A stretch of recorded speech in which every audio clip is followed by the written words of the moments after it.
एक छोटे से गांव में दो गरीब भाई रहते हैं, कालू और मोहन। उसमें एक भाई होशियार और पढ़ा लिखा और दूसरा भाई मोहन बेचारा सीधा साधा और पढ़ा लिखा भी नहीं था। दोनों अपने पिता की पुश्तैनी बिजनेस चला रहे थे। उनके पिता मटका बनाते थे और गांव में घूम घूम कर बेचते थे। उनके पिता के गुजरने के बाद कालू और मोहन दोनों इस धंधे को करने लगते हैं। दोनों भाई साथ में मटका बेचने जाते हैं। अपने सिर पर मटके की टोकरी रखकर गांव-गांव घूमते थे। तभी कालू सोचता है, सर पर मटका रख के चलना कितना कठिन है। मैं तो पढ़ा लिखा हूँ, मोहन तो वैसे भी अनपढ़ है। सर पर मटका रख के चलना बहुत वजनी है, थोड़ा आराम कर लेता हूँ। कालू पेड़ की छांव में बैठ जाता है। तभी मोहन उसे देखता है और अपने बड़े भाई कालू से बोलता है, क्या हुआ भैया, क्यों बैठ गए? चलो अभी और आगे तक चलना है, अभी पूरा गांव घूमना है। आगे वाले गांव में शायद मटका बिक जाए और आप अभी से बैठ गए। तबीयत नहीं ठीक है क्या? नहीं मोहन, तबीयत तो ठीक है, पर क्या है कि रात को नींद नहीं आती। बैठ के हिसाब भी तो करना पड़ता है। तुम हो कि यहाँ से जाते ही सो जाते हो।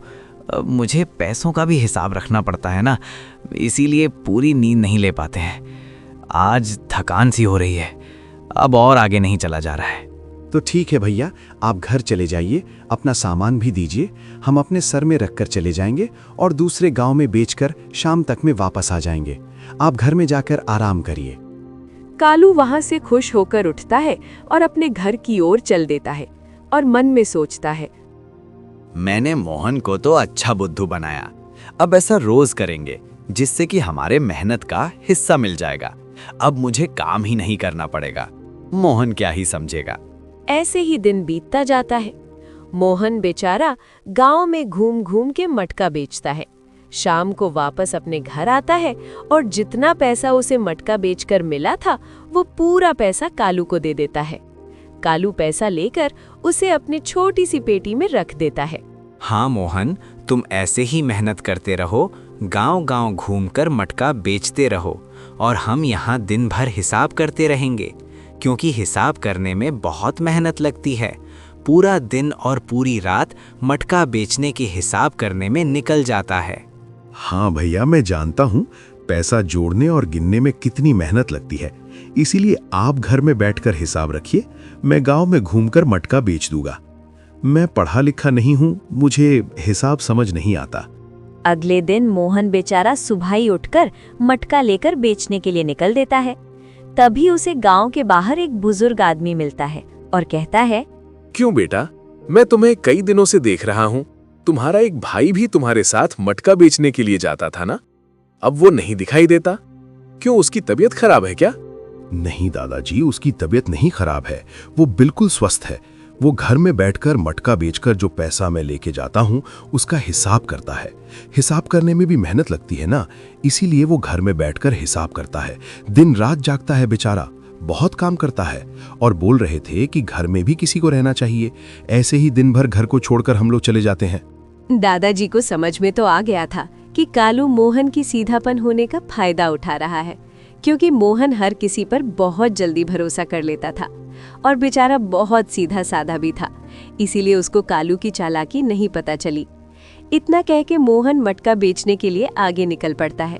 बेचारा अपने सिर पर मटका रख के गांव दूर बेचने के लिए निकल जाता है। जब जंगल के रास्ते से निकलता है तो प्यास के मारे एक वृद्ध तड़प रहा था। क्या हुआ दादाजी, आप यहाँ सुनसान में अकेले क्या कर रहे हैं?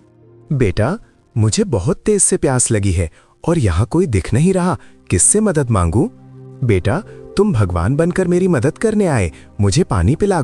मोहन अपना खाली मटका लेकर नदी से पानी भरता है और अपने सिर पर पानी रख के उस वृद्ध के पास जाता है और उसे पानी पिलाता है।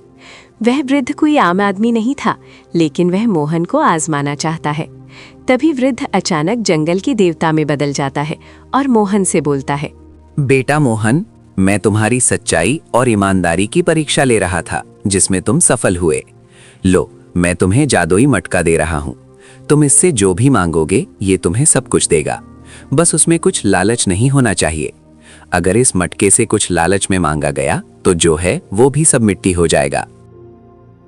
मोहन सब अपने साथ लेकर चल देता है। जादुई मटका का उपहार पाकर भी मोहन ये नहीं सोचा कि अब मुझे मटका बेचने की जरूरत नहीं है। वो अपने मेहनत पर विश्वास करता था।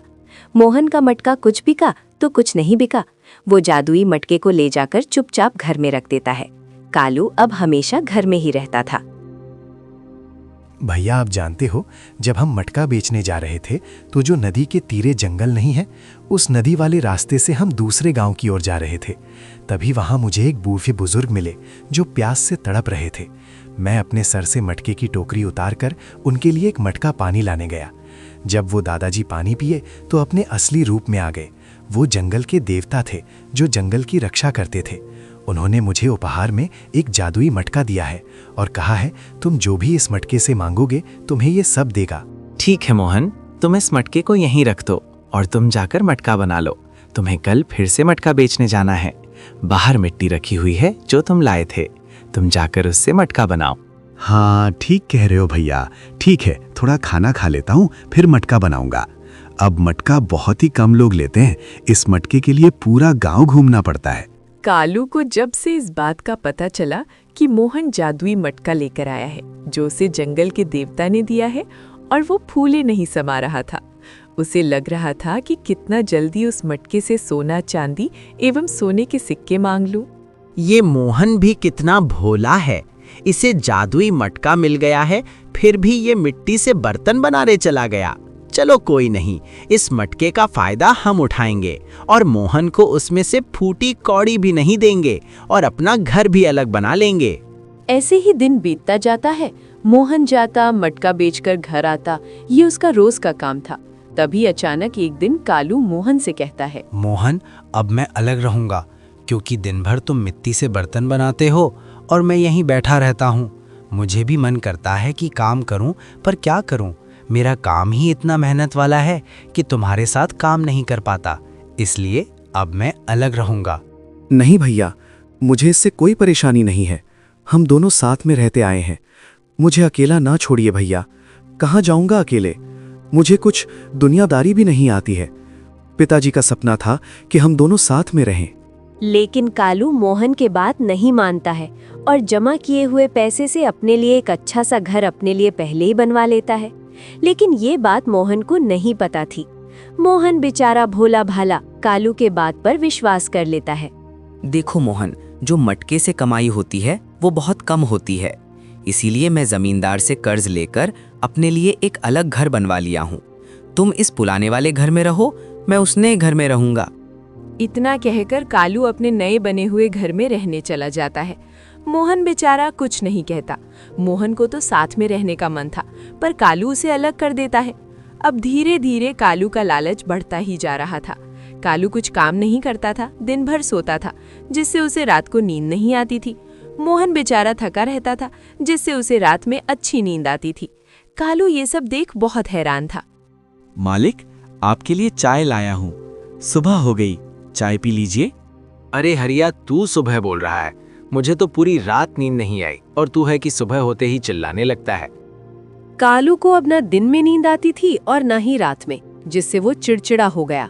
अब उसे कुछ अच्छा नहीं लगता था। मोहन बेचारा मटका बनाकर बेचता, पहले से और ज्यादा मेहनत करने लगा और जो मटके से कमाई होती थी खुद रखने लगा, क्योंकि कालू उसका पैसा रखने से मना कर दिया था। देखो, मोहन बेचारा कितना भोला भाला है। कालू उसके भोलेपन का पूरा फायदा उठा लिया। लेकिन कहते हैं ना, कभी भाई के हक को नहीं मारना चाहिए। एक दिन इसका परिणाम उसे मिलेगा। हाँ चाचा, मोहन बेचारा अपने बड़े भाई कालू पर बहुत भरोसा करता था, लेकिन कालू उसके लायक नहीं था। फिर भी मोहन की नजर में कालू की इज्जत बहुत है। अब कालू दिनों दिन हॉस्पिटल का चक्कर काटने लगा। जब उसकी जमा पूंजी सब दवा कराने में खत्म हो गई, तब उसे समझ में आया कि उसने मोहन के साथ बहुत गलत किया है। लेकिन इधर मोहन का व्यापार अच्छा चलने लगा। वो मटका बेचकर ही अच्छा खुश था। उसका व्यवहार अच्छा था, इसलिए उसके पास सब मटका लेने आते। अब मोहन का भी अच्छा वक्त आ गया था। धीरे धीरे वह भी अपने लिए कालू से बढ़िया घर बनवाता है। हे जादुई मटके, मुझे ढेर सारा पैसा और सोने के सिक्के दो, जिससे मैं दुनिया का सबसे बड़ा अमीर बन जाऊं। इतना बोलते ही कालू के पास जो धन दौलत था वो सब गायब हो गया। अब कालू एकदम से गरीब हो गया। उसका ये हाल हो गया कि उसे मांग कर खाना खाना पड़ता था। जब कालू को एहसास हुआ तब वो मोहन के पास जाता है।